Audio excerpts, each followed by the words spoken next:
We take risks every day, oftentimes without even realizing it.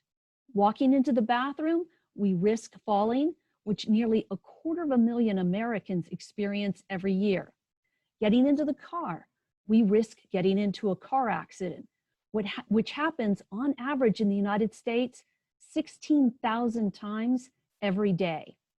How do we encounter these risks? Is it through rationality? Is it through emotions?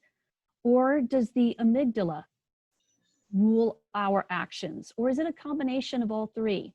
We're going to get all of this from our expert this evening, David Ropeik. He is an author, a consultant, and a speaker on risk communication and risk perception to government, business associations, trade associations, healthcare organizations, consumer groups, and educational institutions worldwide. He's an instructor in the Harvard University School of Continuing Education Environmental Management Program. He's a former instructor of risk communication at the Harvard School of Public Health and was co-director of the school's professional course, the Risk Communication Challenge. He's the author of How Risky Is It Really? Why Our Fears Don't Always Match the Facts, and co-author of Risk, a practical guide for deciding what's dangerous and what's safe in the world around you. And one of the things I already warned him that I was going to call him on was that I picked up a copy of his book, which did come out before coronavirus, and there on the cover, you see a guy in a mask. So David, I'm thinking that means that pandemics are a likely risk in our world. And I wonder why we weren't prepared for this one. Could have something to do with risk perception. Thanks for the invitation. And thank you to all the sponsors. It's really a fun thing to be able to share this with you, these ideas, albeit from afar. I started my career as a television reporter, and I saw time and again where I'd interview people who were freaked out about some risk, and I'd then ask the experts, how big a risk is it? And they would go, and what are they worried about?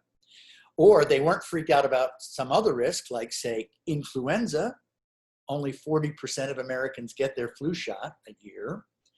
And experts would say, it's a huge risk. Why aren't they worried? And I started to think, this probably has been studied. So what I'm about to share is a journalist's synopsis of 40 or 50 years worth of study of the cognitive sciences that explain why, as my book subtitle says, our fears don't match the facts. And we'll talk a lot about COVID, and it's a prime example.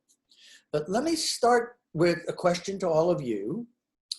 And you can answer it in the chat if you want, but this is kind of just a thought exercise to get going. Let's stop and think about the word risk. If you had to write the dictionary definition of the word risk, for high schoolers, then it's not the financial risk and it's not necessarily the health risk, it's the kind of the broad, what does risk mean? What would you write as the definition of the word risk? I'll let you ponder that for just a few seconds and start talking again in a minute. How would you define risk?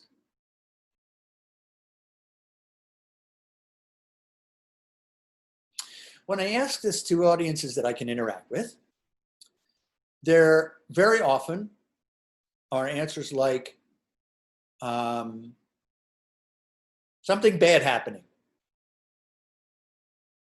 Certainly, although financially there is the risk of reward. There are also answers like the odds. The risk of something is the odds of something, the 1 in a million kind of thinking about what risk is. The interesting thing is that the definition of risk that is in common usage includes both. It includes the statistical likelihood, all the stuff that Claire's wonderful homework at the beginning of this talk did. And Claire, I particularly like the skydiving picture. Never, no way, forget about it. Risk perception. So the definition of the word risk goes like this. And it is fancier words in the dictionary. The chance of something bad happening. Now think about that for a minute. That has two parts. The chance is the odds. That's that part of the answer that some people give. The chance, the statistical likelihood, the 1 in a million, or those statistics that Claire's intro offered. But the other part of the definition is the chance of something bad happening. Bad. Define that in your head. That's a pretty easy one to define. Who the hell knows? Whatever is bad for you is bad for me, maybe, or not. Bad is a feeling. Bad is subjective. There is no rational, objective, we all agree on it, meaning to what is or isn't bad. So the definition of risk, to step back, before we get into the details that I'll offer in a moment, is the chance, the statistical likelihood of something provoking your feelings that feels bad.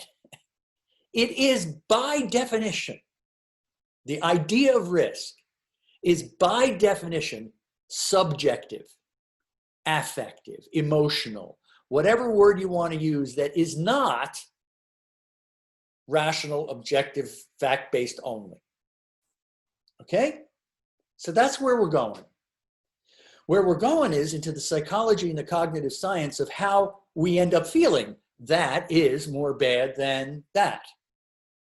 Okay?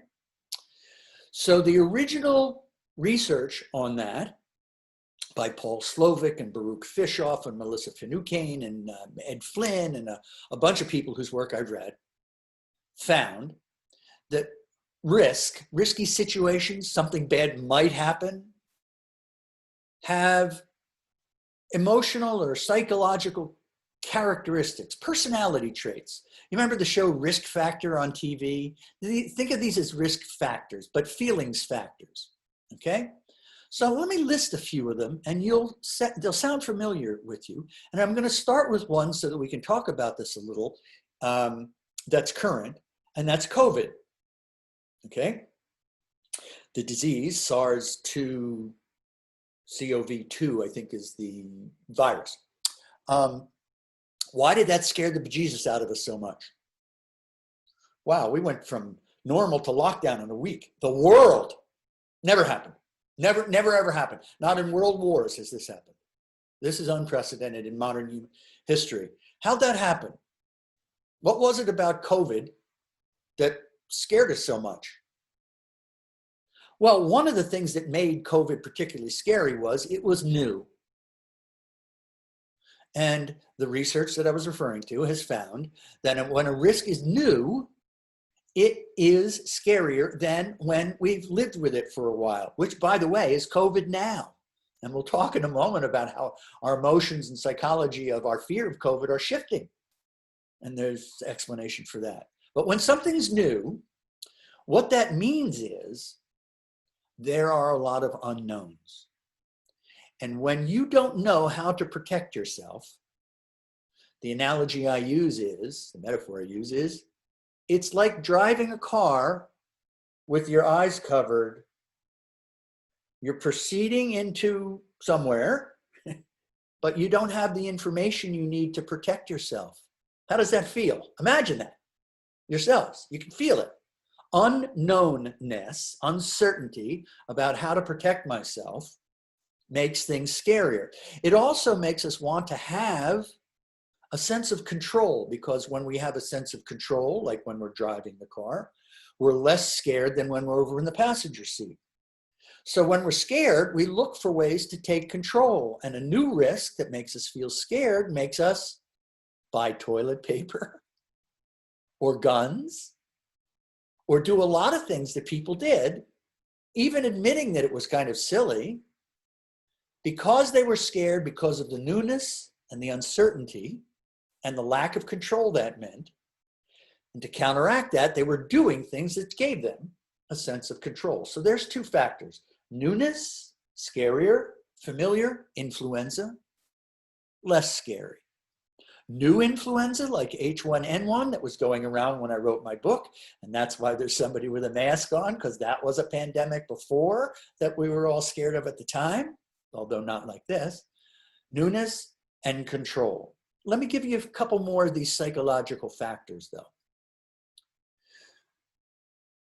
And now is one of those times that I like to ask people questions. And you can raise your hand or answer in the chat, and Claire can share the answers, however you like. If you had to die tomorrow, and your choice of how to die was heart disease or being attacked and eaten by a shark, which would you prefer?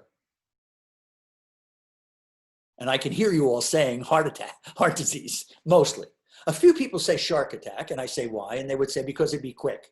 One guy said once, because my name would get in the paper, but he was a journalist, so that's an odd motivation. Okay, let me change the question. You have to die tomorrow. You can either die of burning to death by flame or heart disease. Which way do you choose? My guess is I'm hearing a lot of heart disease. Now let me change it one other way. Third question. If you have to die tomorrow and your choice is to die of heart disease or cancer, between those two, which would you choose to die of? And in my live audiences, most people choose heart disease even for that one. And then I step back and say, they're all the same question. I'm asking you emotionally to compare ways of dying in terms of their badness, in terms of their emotional badness. And flames and shark attack and cancer all seem worse, scarier, more pain and suffering. That's what the literature calls it. When a risk involves more pain and suffering, it's more bad. In fact, a lot of people wonder why we get risk wrong statistically, right? If a risk is this high numerically and our fear is higher or lower, why do we make that mistake? And the reason is that what matters to us is not the statistical likelihood that we'll die, which is an abstract idea, a number. What matters to us is the physical nature of how we become dead. That's visceral. That's where the bad comes from.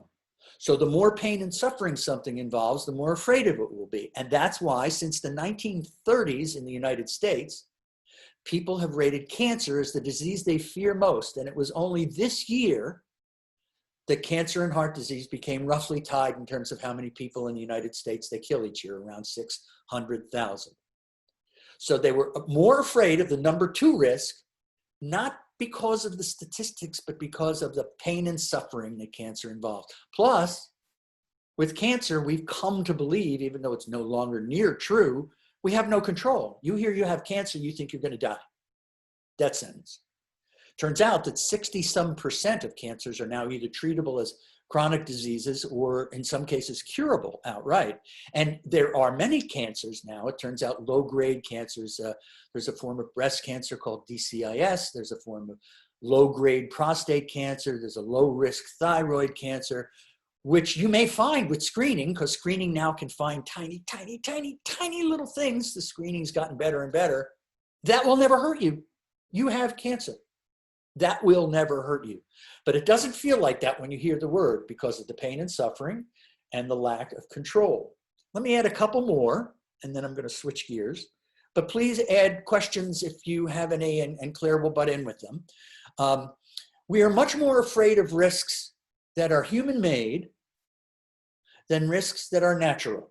So this is wonderful that we're doing this in Vail, where people love to come up to high altitude where the air is thinner, which means there's less atmosphere to buffer the cosmic rays that could cause cancer. And they go out into the sun and may come back and fret about nuclear radiation from Chernobyl or Fukushima or somewhere. That's wrong. Scientifically, that's wrong. The radiation from the sun is a much higher risk for all of us, but particularly at altitude, particularly on bright snow, which I heard Vail has a lot of, than nuclear radiation, which from the study of atomic bomb survivors, we know is a carcinogen, but a tiny one. They've studied all the atomic bomb survivors from Hiroshima and Nagasaki, including the ones who were within 1 kilometer of where it went off, but survived. So they got high doses of lots of different kinds of radiation, and their lifetime mortality, death from cancer toll went up by 2/3 of 1%. So radiation from nuclear power is tiny, but it's man-made. I'll give you a better, clearer example. It maybe some of you have chosen not to vaccinate your children. You've heard of people who have.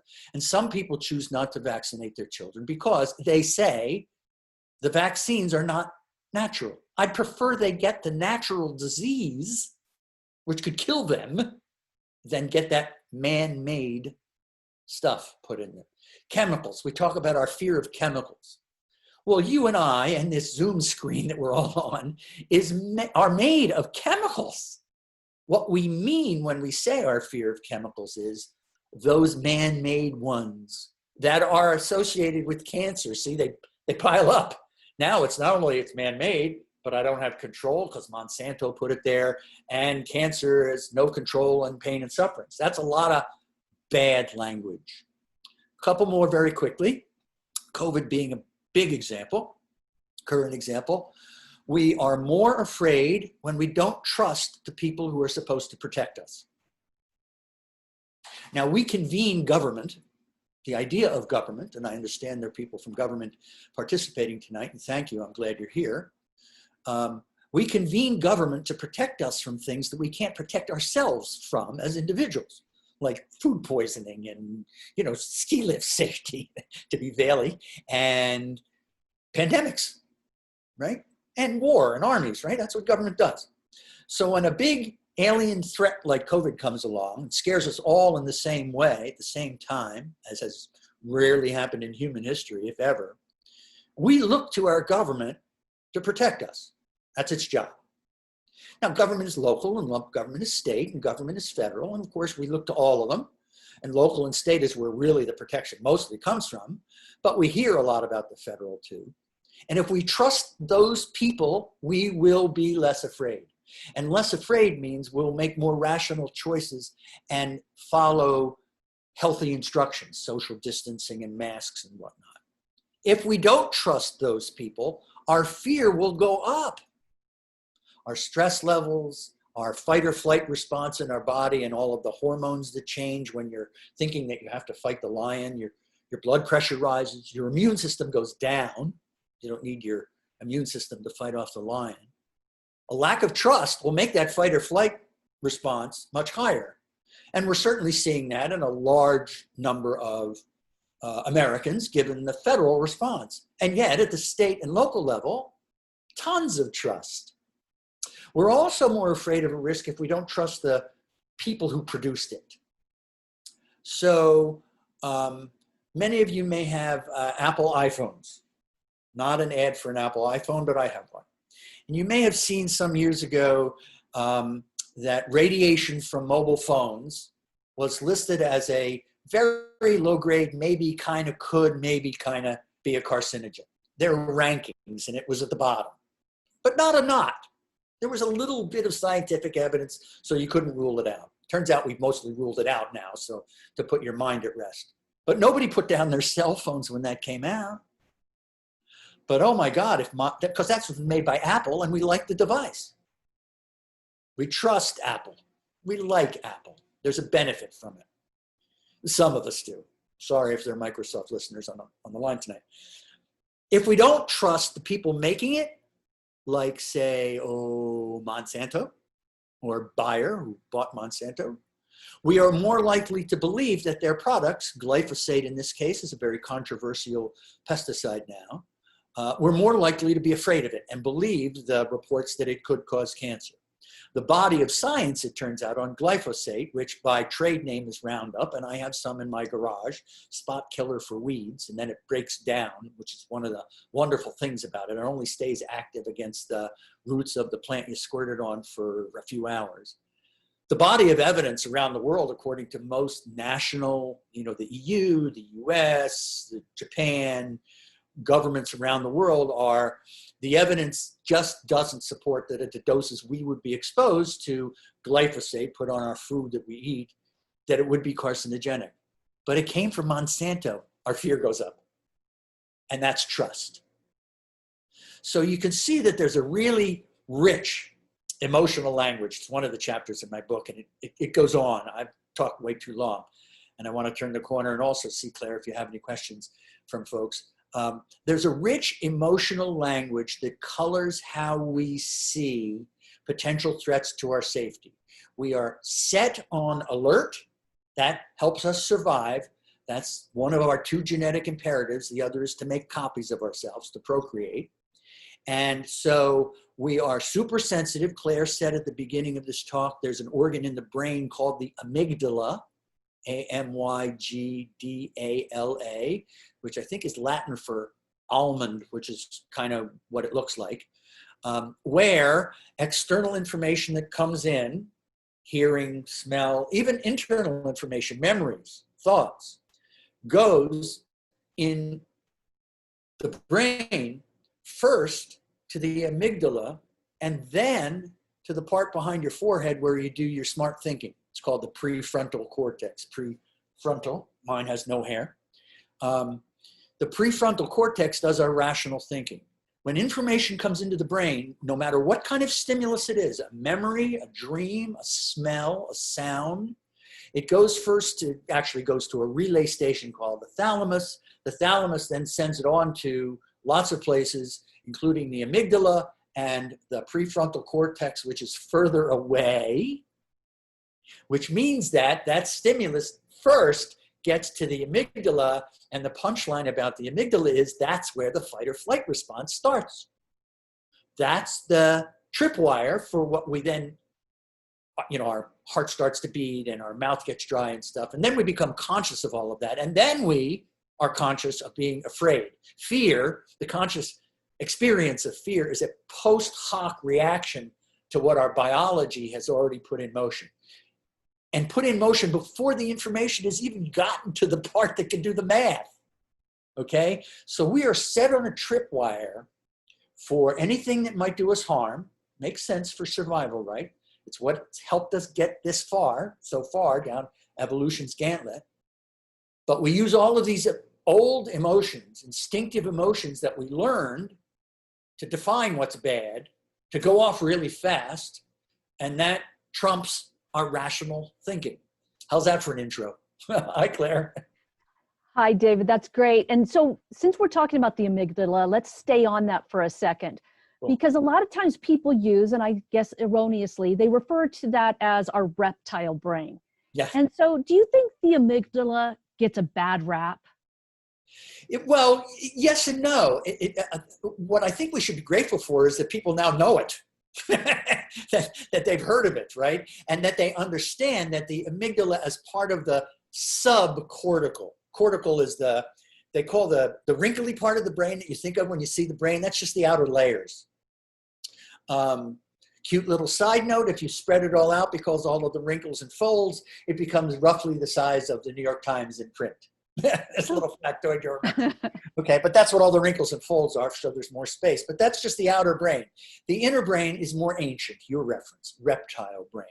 And yes, it wins. It is wired to dominate first, and in an ongoing way, even with more information coming in, our instinctive responses to things. And in that sense, your question's well taken. That leads to dumb choices. That leads us to not get our flu shots. That leads us to freak out about nuclear power when nuclear power is actually a real risk, but a minimal risk. But nuclear power could be producing a lot of clean greenhouse gas-free energy. Those are oopses. Those oopses start in the amygdala. But you can't blame the amygdala per se or our ancient evolutionary pathways that trained it to have these factors because we needed them to get here. There's no Zoom without the amygdala, right? So we just need to understand the role it plays in the decisions that we ultimately make because it is set to give more attention to our emotions. And now when the risks are more complicated, not lions and tigers and bears, and I'll hide in a cave and that's the deal, but their climate change and their COVID and their globalization and their all this other stuff. Now we need to use our noodle more. Knowing that the amygdala is in the way is the first step toward getting it not out of the way. You can't turn it off, but putting it in its place and making healthier risk choices. That's why I love to teach this stuff. That's where the amygdala fits into this conversation, I think. Well, you had mentioned earlier that you spent quite a bit of time as a journalist. So one of the things I'd like you to address, because this is something else that affects how we assess risk, and that's something you refer to in your book called the framing effect. Oh gosh. What's the framing effect, and how does that make us feel that something's risky or not? Who ever heard of COVID a few months ago? So I'll ask you all to think in your head, how did you first hear about it? And it'll vary. You know, Twitter, Facebook, a friend, the news. You didn't hear about it from your family first. You heard about it most of us, from outside. That outside introduces us to ideas that we've never heard of. When we've never heard of them, the only thing we know about them is how that idea has been framed. Think of a picture. This is a blank frame. I'm sorry, I'm in it, right? Think of a blank picture. Somebody comes along and paints the picture first. That's now what you have in your head.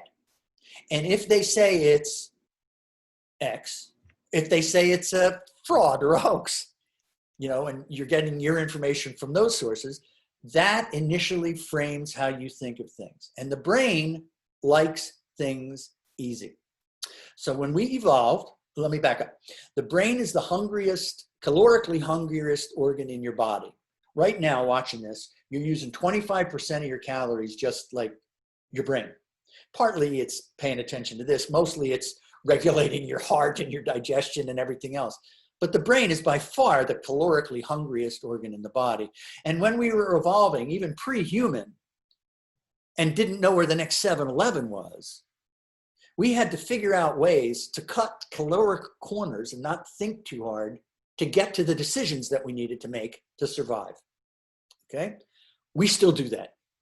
God help us. As smart as we think we aren't. Quick digression. Ambrose Bierce, the satirist from the early 1900s, wrote that the brain is only the organ with which we think we think. We're mostly still biological creatures. And the brain likes things easy. So once something has been framed, we figure out how that feels. Bad, good, what am I going to do about it? And we settle into that because we don't have to go on Google and we don't have to get a PhD in epidemiology and all of that. We've figured it out. And when additional information comes in, and this is to your point, Claire, finally, the way it's been framed is the default against which that subsequent information has to compete. The brain doesn't like to unravel its first view and figure out a whole new one.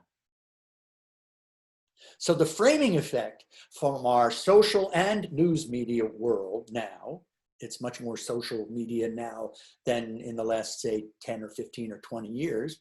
But nonetheless, from our external information world, radically puts us on a path that the brain, the early conclusions that the brain likes to jump to and stick to. Now, let me add. I was a television reporter in Boston. And back in the days when local owners still owned our station and many stations and had a commitment to real journalism, not just, you know, is Britney Spears pregnant today? And oh gosh, it's hot or it's cold. That, you know, the kind of thing that a lot of news has become. But even back then, oh Lord, did we play up the scary parts of stories because we knew they'd get more attention. It's a business. And I didn't care about the business. But as a reporter, I wanted my story to be the lead story of the newscast. And if my story came back to the newsroom and I told my 6 o'clock news producer, nah, nothing's the problem, I wasn't going to be the lead of the newscast. If, and on the other hand, I said, wow, there could be a really big problem. And then down in the bottom of my story, and I said, yeah, but not kind of really, not mostly. Then I'd be the lead of the newscast. there is a seduction in not only the news media, but now the social media world, both of which want attention, to play up the dramatic, to play up the alarming. And so our world is framed as what media theorist George Gerbner from the University of Pennsylvania, now deceased, called the mean world syndrome. This is a really important thing to think about for yourselves. The world is framed by our information sources, for the reasons I just described, as more dramatic, more alarmist, more negative, more threatening than it actually is. Most kids go to school and don't get shot, etc. I could go on, right? You know this. But the mean world syndrome posits that if that is the general framing you're getting from all of your external information all the time, you tend to think that that is the reality of the world and you live accordingly. You become more suspicious of that person of another color walking down the street. You become more eager to live in a gated community. I bet you there are a lot of gated communities around Vail. There are in Concord, Massachusetts. You don't really need gated communities out here because most of the shooting is in the 3 blocks where the gangs are shooting each other. But the mean world syndrome is that chemicals will kill you and everything out there causes cancer, that those people of other colors are a threat, that any trip into the inner city is going to be death and crime and shooting, et cetera, et cetera, et cetera. So you've asked an important question, Claire. The framing effect of our external sources painting the world as more negative than it is. The metaphor here is Chicken Little. For those of you who are unfamiliar with the story, the chicken is walking along, an acorn falls on its head, setting off its amygdala, if chickens have amygdala, and it starts yelling, the sky is falling. Then Turkey Lurkey and Henny Penny, and I forget who the hell the rest of the animals are, they go, oh my God, oh my God, oh my God, right? So Chicken Little was the media in your story, right? And the ending of the story is they all run into a cave for protection where a bear eats them. The mean world syndrome is dangerous, dangerous for all of us. And I'll end this little answer with a story, true story.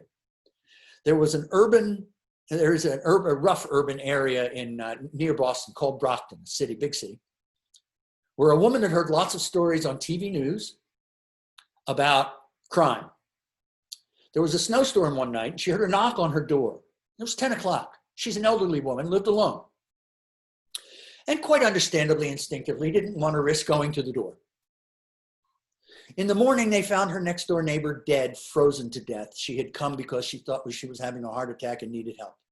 The mean world syndrome killed that woman. We are all subject to this. We all need to really be aware of it and think carefully about that alarmist radar screen full of scary blips that we're getting, not only from the news media, but our social media and our Twitter feeds and our friends. Keep things in perspective will lead to healthier choices. Does that help? Yes. Before we started the program tonight, we were talking about tribes and how that also affects what people think about risk. I'd like you to address that. But the other thing that I saw in your book that I thought may or may not relate to that is the concept of cultural cognition and the different worldviews that people have. And remember, if you have questions, please put it in the Q&A, and I'll be sharing with those with David in just a few minutes after he answers this question. And I will try to answer it shorter so that I can get to the other answers, because I love these things to be conversations. So when we are alone and the lion is attacking, this is, remember, think about back evolution, how we learned how to do all this. That's still pretty much how we do it, okay? Our fancy brains notwithstanding, our fancy brains are new. They call the cortex the neocortex. It's new. Evolutionarily, it's a few tens of thousands of years old. That's it. So when we were learning how to protect ourselves, we knew that if we banded together and the lion was attacking, some of us would survive. So we got really sensitive as social animals. We are social animals to what the other people in the tribe thought of us as. Good guys or bad guys? Are you in or you out? If we circled the wagons, do you get to be inside the circle or outside? Our safety depends on being accepted as a loyal member of our tribe. And our tribe can be our gender, our race, our town, our political party. Clearly, you know, that's one, but just one. Which teams do you root for? In Boston, there's no such thing as the New York Yankees. There is only the hated New York Yankees. Okay? There are lots of different kinds of tribes. Whichever one the issue is evoking, you tend to adopt the views of your tribe rather than think through with an open mind your own views. Look up the science. That takes more brain energy, right? You go with the tribe's views because, as Dan Kahan, the pioneer of cultural cognition, has found, we align in certain tribes around basic moral values, how the world should work. And we'll hold to those groups' views even when the science says something completely different, because that keeps us safe. We're a loyal member of the tribe will protect us, and there's tribal cohesion, which means in competition with the other tribe, if they're scattered all over the place with their views, our tribe wins. That's also politics. Kahan at Yale found that we align in among other tribes that go this way. There are people who are libertarian. Think of those as, I don't want to have to wear a mask, you can't tell me what to do. And there are people who are communitarian, which is, we're all in this together, I'm wearing my mask for the greater common good. That's an underlying value that's not about masks. The mask issue just falls into that underlying value. Then there are also people who are called hierarchists. He puts it on a chart, that's why I'm doing this with my hands. Hierarchists like things traditional, conservative, not changing. A known hierarchy of class, economic, social, racial, all sorts of hierarchies. Hierarchy makes a safe world. And there are people down on the other end, I'm trying to think of the word for it, but on the other end of hierarchy who thinks that hierarchy traps people unfairly. So they think everybody should have a chance to be president, and the hierarchists don't, right? So if you're a libertarian who says, don't tell me what to do in my life, you're going to like owning guns, right? That issue. You're going to say, don't make me wear a mask, that issue. You're going to say smaller government, that issue. And if you're a communitarian, an issue like COVID and masks comes along, and you're going to go, I'm all over it, and the guys who aren't wearing masks are dirtbags. It's a morality.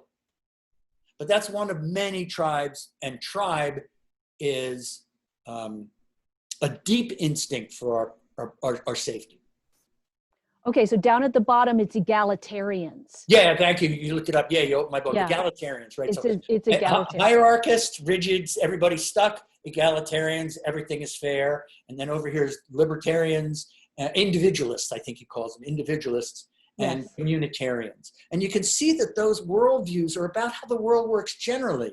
And then when an issue comes along, like climate change, like vaccinating your kids, like whatever,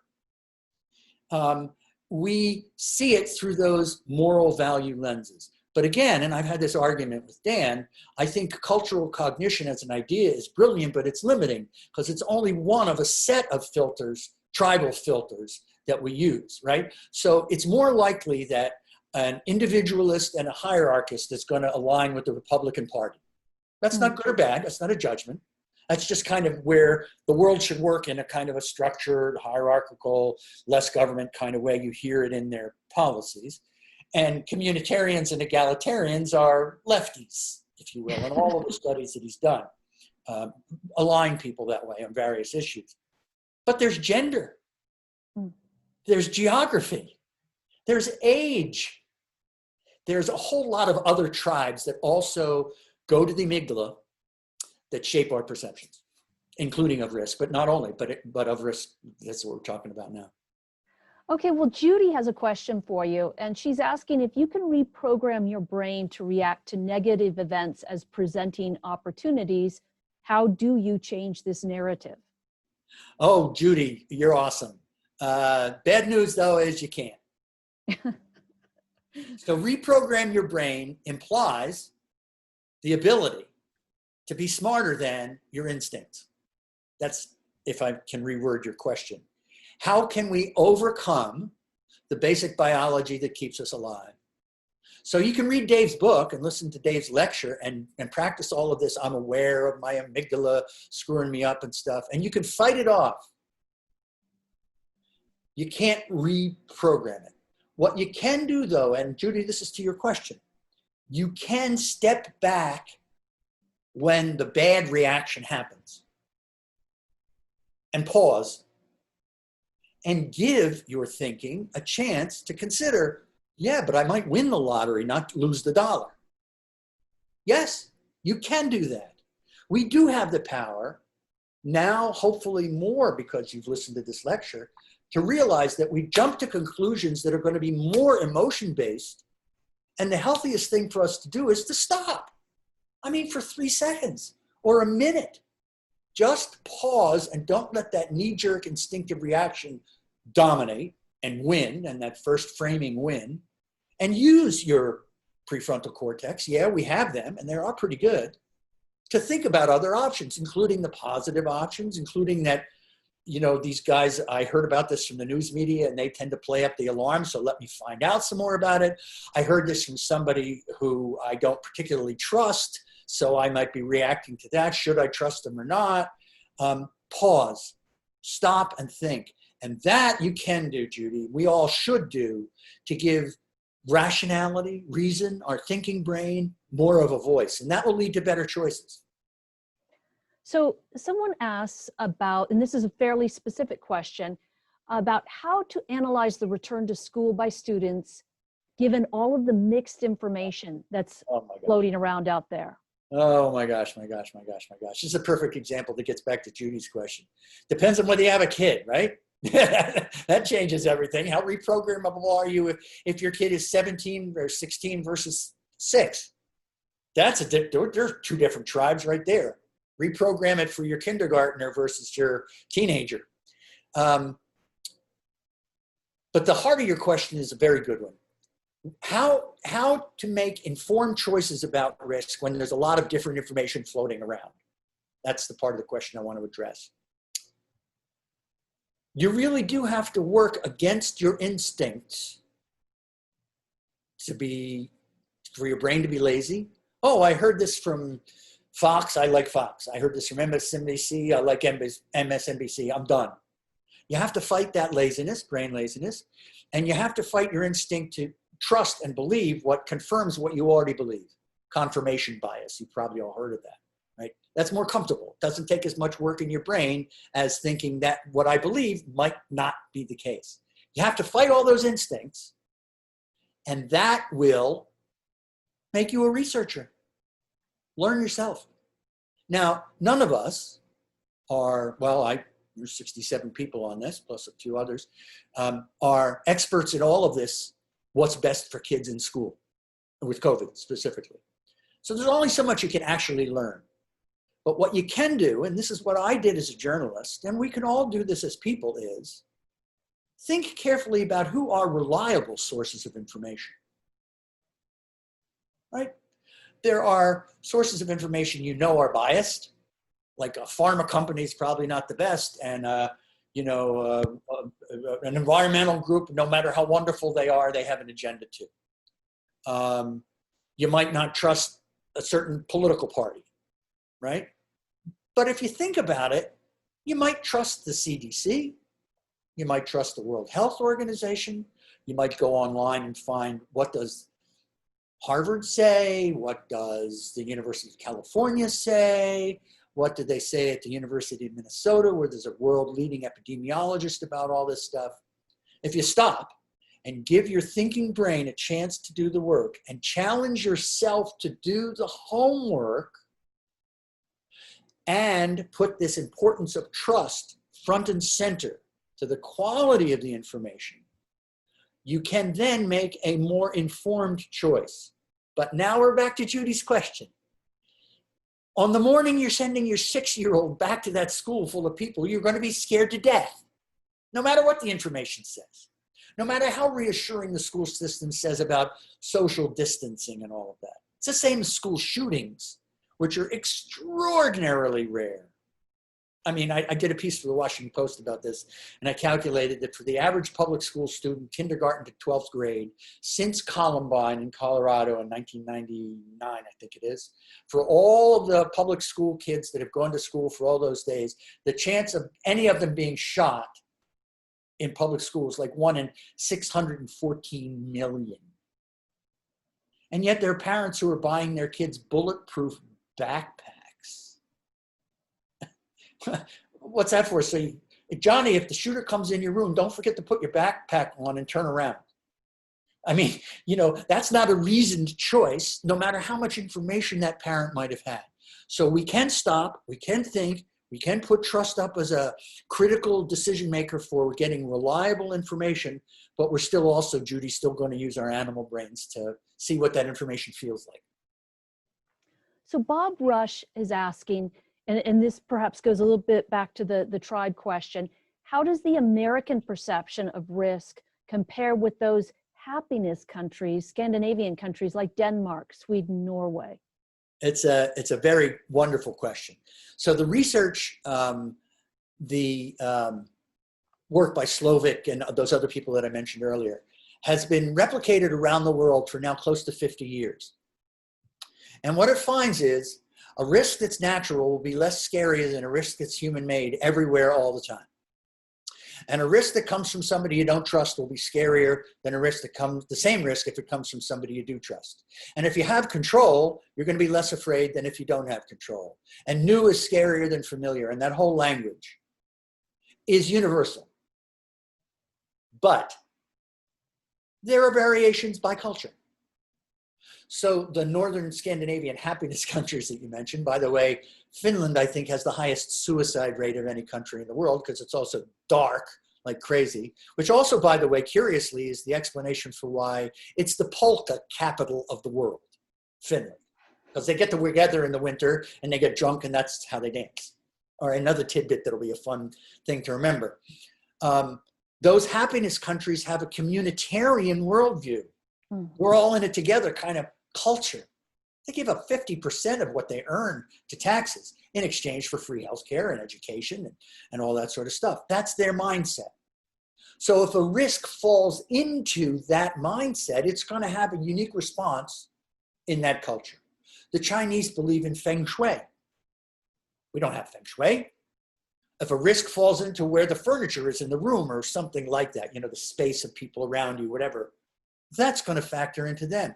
There are, in various cultures, there are lucky numbers. I've been to China a number of times, and a lot of the hotels, I forget what floors they don't have, 4 and 8, but they're unlucky. They definitely don't have 4. Yeah, 4, right? You notice the same thing, right? So there are cultural variations on what is, in terms of the underlying cognitive things, appears to be ubiquitous. And by the way, that ubiquity is not only spatial, geographic, but they've tested it with lots of different kinds of risks at different times. So like nuclear power after Chernobyl or Fukushima, or chemicals after Bhopal in India. So they've tested it with a lot of different kind of variables, and the underlying emotions seem to be generally ubiquitous than with overlays for individual cultures. And ages and demographics, genders, all of that. All right, so this question I'm going to read because it's a little bit longer. This person says, I've read that the brain inherently tends to continue to believe its first understanding of an event, even after being presented with additional information to the contrary. Doesn't that contribute to our difficulty with assessing our fears and assessments of risk? Bingo. Next question. Sorry, no, I don't mean to be glib. Yes, this is the lazy brain syndrome, and that's why I mentioned it, and what its roots are, this evolutionary roots, this calorie thing. And by the way, the phrase lazy brain comes from Daniel Kahneman, who some of you may have heard of, is one of the leaders in Nobel Prize winner in cognitive science, why we make choices that don't seem to match what seems to make sense, or the facts and the evidence. So yes, our tendency to jump to conclusions and stick by them because it takes less calories than opening up our brain and thinking stuff through, means that the emotions that more powerfully inform those first conclusions are going to have a louder voice in shaping our views. And by definition, that means the facts having less of a say means that the choices we make will be less evidence-based. Now, I'm very careful with that because the word rationality and rational gets bandied around a lot. Claire used it in her open. It's a poisonous word to me because it suggests, as we commonly use it, that there's a right or wrong way to see things. And the right way is the rational way, the evidence-based way. Here's what the facts say. It's right to say the earth is round, not flat. And that is right. That is the scientific evidence. It's also right to say that we have evolved. 41% of Americans do not believe that. Are they irrational? By the definition of evidence-based as rationality, yes. Or are they trying to get by in their lives, ascribing to a view that their group holds, because that helps them stay safe, among other things? Isn't that rational too? That word rationality and rational is very slippery. It involves arrogance, intellectual arrogance. I got it right, therefore I'm rational. You got it wrong, therefore you're not. People who don't vaccinate their kids are making a mistake, in my opinion, and I've written about that. But I get why. And it fits with a why that includes trying to do what feels safest.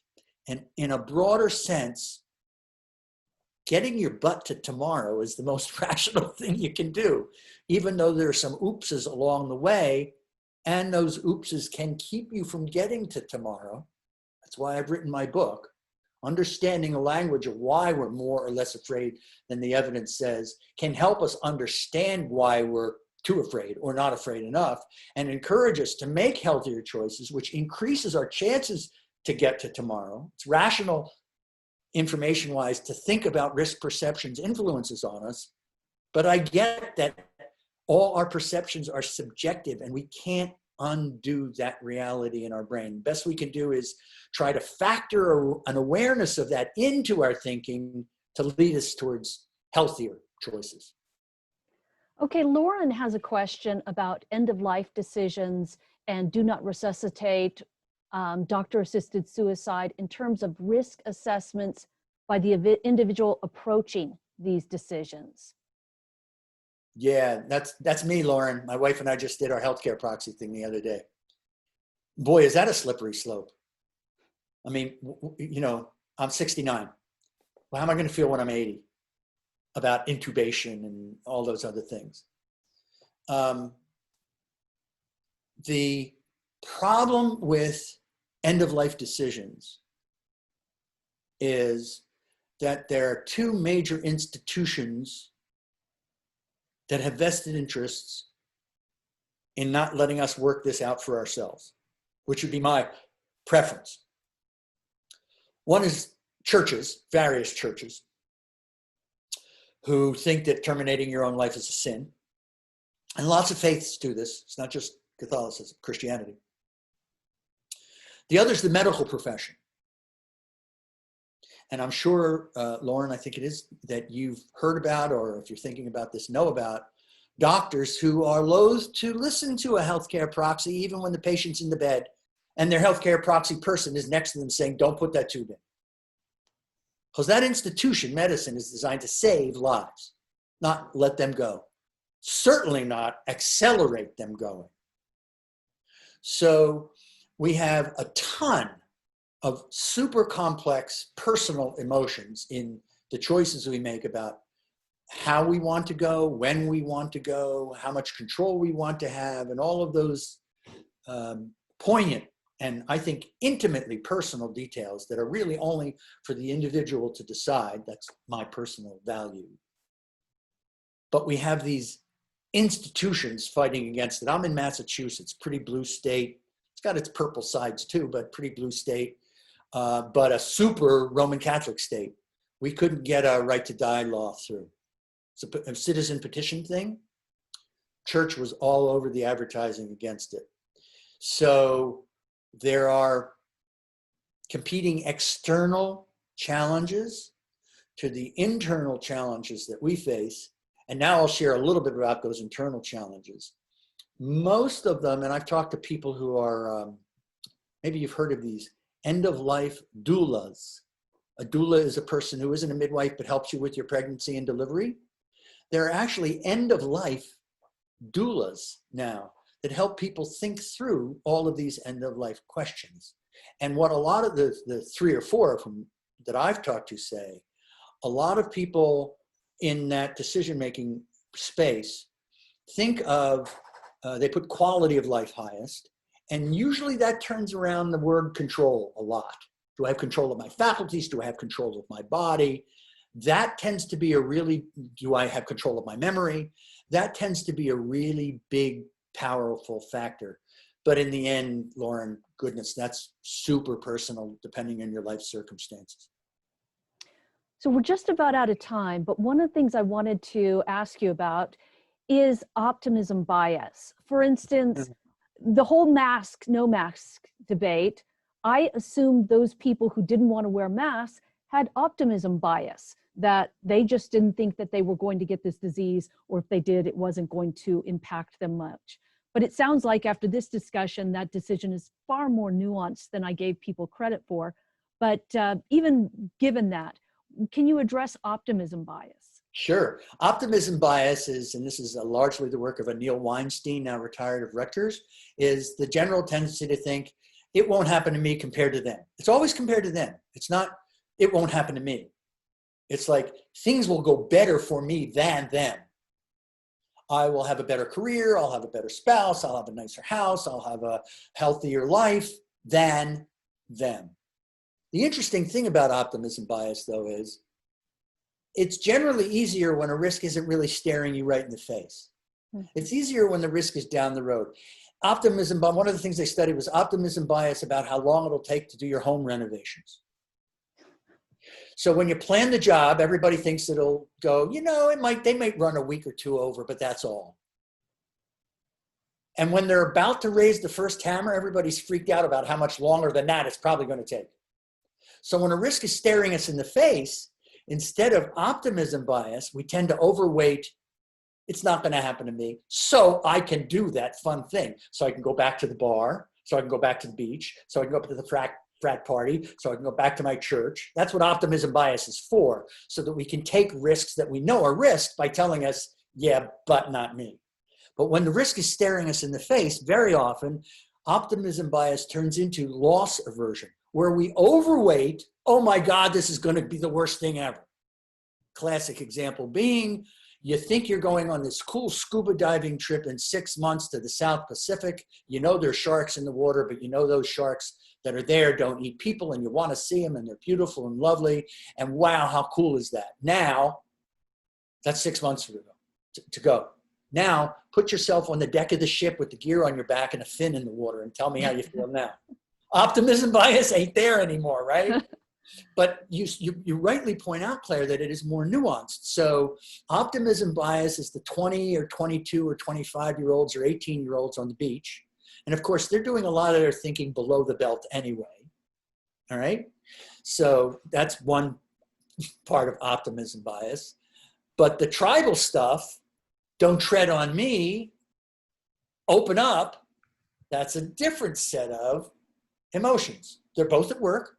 Different folks in different circumstances have different emotional overlays driving their perceptions and choices. We are actually over time now. So David, I want to thank you so much for sharing this.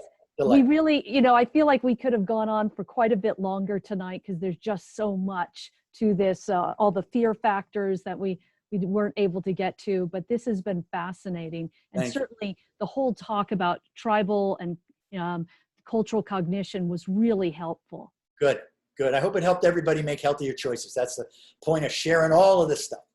And by the way, and I always add this at the end of my talks, everywhere, forever. We've now met. You know me. You can send me an email or a tweet or a message or whatever and say, hey, I have a question about this, that, or the other thing, and I was one of those Vail Symposium people.